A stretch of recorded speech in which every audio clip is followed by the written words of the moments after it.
ఆంధ్రప్రదేశ్ శాసనసభ ప్రజాపద్దుల సంఘం ఎన్నిక రసవత్తరంగా మారింది. తగినంత బలం లేకపోయినా ఈ కమిటీలో సభ్యత్వం కోసం వైసీపీ తరపున మాజీ మంత్రి పుంగనూరు ఎమ్మెల్యే పెద్దిరెడ్డి రామచంద్రారెడ్డి నామినేషన్ దాఖలు చేశారు. దీంతో సంఖ్యాబలం ప్రకారమే ముందుకు వెళ్లాలని నిర్ణయించిన కూటమి పార్టీలు ఈ కమిటీ చైర్మన్ పదవికి జనసేనకు చెందిన భీమవరం ఎమ్మెల్యే పులపర్తి రామాంజనేయులను అంతర్గతంగా ఖరారు చేశారు. అయినా పెద్దిరెడ్డి పోటీలో కొనసాగుతుండడం ఆసక్తికరంగా మారింది. ఎన్నికలు ఖాయమవడంతో అసెంబ్లీ అధికారులు ఓటింగ్ కోసం ఏర్పాట్లు చేస్తున్నారు.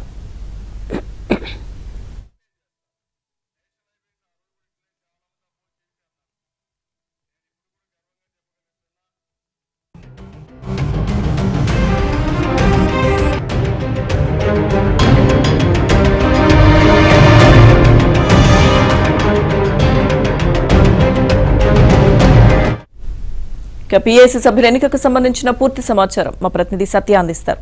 సత్య, లక్ష్మీ దుర్గా బలం లేకపోయినప్పటికీ కూడా పీఏసీ సభ్యుడిగా తమ సభ్యుడు పెద్దిరెడ్డి రామచంద్రారెడ్డికి అవకాశం కల్పించాలంటూ ప్రతిపక్ష నేత జగన్మోహన్ రెడ్డి ఆయన ఎంపిక చేశారు. దీంతో నిన్న నాటకీయ పరిణామాల మధ్య ఆయన నామినేషన్ దాఖలు చేయడం జరిగింది. సాధారణంగా శాసనసభ నుంచి 9 మంది, శాసన మండలి నుంచి 3 సభ్యులకు పీఏసీల అవకాశం ఉంటుంది.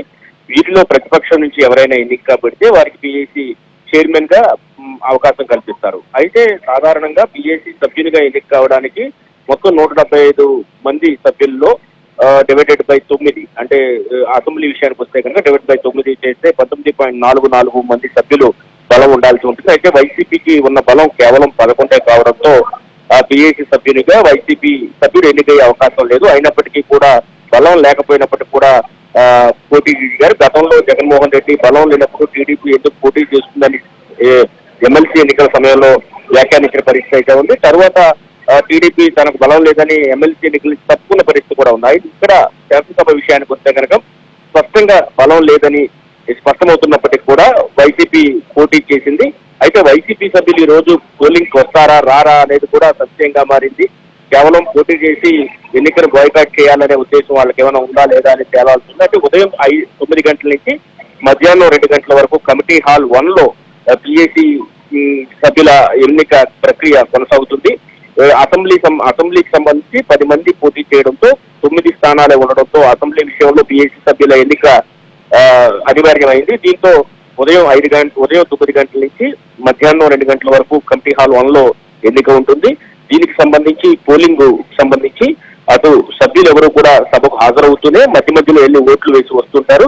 మధ్యాహ్నం ఎవరు గెలుపొందిన అంశం అనేది మధ్యాహ్నం స్పీకర్ చైర్లో ఉండి ప్రకటించే అవకాశం అయితే ఉంది.